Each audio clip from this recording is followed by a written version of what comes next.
Chers amis résistants, bonjour. Aujourd'hui, je vais vous parler des élections européennes du mois de juin de l'année qui vient.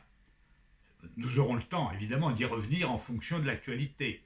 Mais ça me paraît important et je le fais d'autant plus que ces jours-ci, nous apprenons que les ennemis de la Terre, les tortionnaires d'animaux, les gens qui sont négationnistes des droits du vivant, vont constituer une liste de chasseurs qu'ils vont masquer sous le phare de la ruralité. Voilà, une sorte d'agrarisme. La pensée agrarienne, c'était la pensée préfasciste du XXe siècle. Ils y reviennent avec toutes ces valeurs de beaufrerie qui sont les leurs sur le thème « on ne va pas nous emmerder, on fait ce qu'on veut et on est libre ». Voilà, un peu, c'est ça. Si vous voulez, c'est des gens dont le langage est, disons, un peu bas du front. Alors, je vais vous parler des élections européennes. Pourquoi?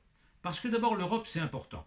Le Parlement européen donne un avis essentiel sur les règlements, donne un avis sur la composition de la Commission européenne, c'est-à-dire le gouvernement de l'Europe en quelque sorte, peut censurer des commissaires européens.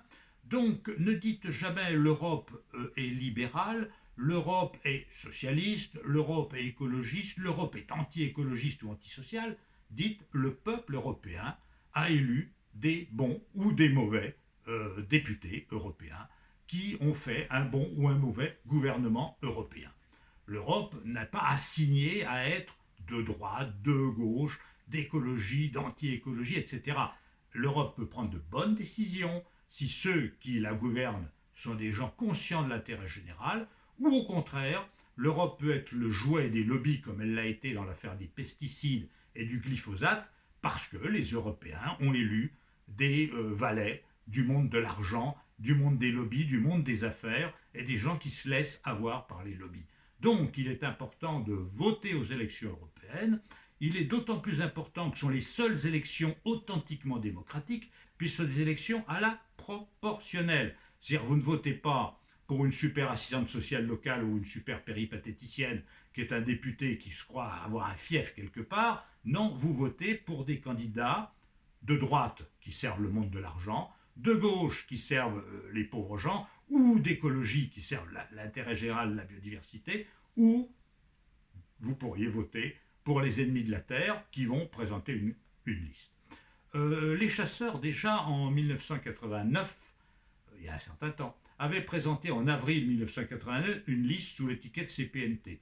Et ce qui était très curieux et amusant, vous voyez, très révélateur de la corruption de ce monde-là, c'est que le jour où le fondateur du CPNT, qui était président de la Fédération des chasseurs de la Dordogne, annonçait le lancement de sa liste au niveau national, il avait déjà les fonds nécessaires pour la conduire. Il faut de l'argent pour conduire une campagne électorale. Or, le parti n'existait même pas, il avait déjà les moyens de le faire. C'est pour ça que ce malheureux président, aujourd'hui défunt, a été condamné 10 ans plus tard en correctionnel pour abus de biens sociaux. Là, il recommence à constituer une liste pour les européennes, menée par le président national des chasseurs, homme haut en couleur, pour ne pas dire un peu caricatural parfois, dans ses positions ultra et extrémistes. Bon, donc cette liste va avoir pour but de défendre la chasse, la tauromachie, le gavage des oies, peut-être la section des queues des cochons dans les élevages concentrationnaires, toutes les bonnes traditions bien viandardes, bien franchouillardes, dont font les délices certains hommes politiques, de tous bords d'ailleurs. Bon, donc si vous voulez, il faut voter, car si vous ne votez pas, ce sont les pires qui sont entendus, puisque l'élection se fait à la proportionnelle. Et pour avoir des élus, il faut avoir 5% des votants. 5% des votants, si vous ne votez pas, les ennemis de la Terre peuvent plus aisément avoir 5% des votants. Alors moi, qui ne suis pas un homme politique, je ne roule pas pour un parti, pour un candidat, et jamais je ne dirai à mes amis auditeurs ou lecteurs de mes chroniques, votez pour X ou Y.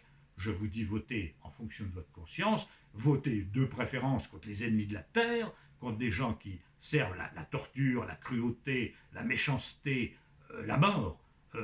Votez pour la vie, mais choisissez librement votre candidat. Je ne le désignerai pas. Ce n'est pas mon rôle à arbitrer entre les gens de mieux, il y en a, il y en a plusieurs listes, malheureusement peut-être, c'est dommage qu'il y en ait plusieurs, mais c'est comme ça.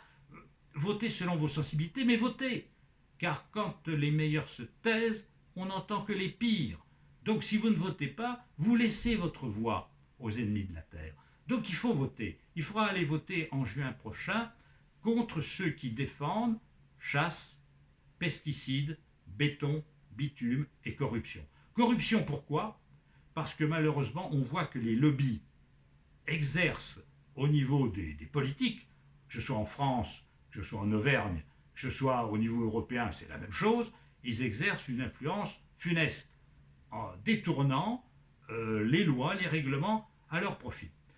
Notamment dominé par la droite PPE. Le PPE, c'est quoi? C'est les Républicains. Hein. Au niveau européen, Parti populaire européen, ce sont les Républicains en France.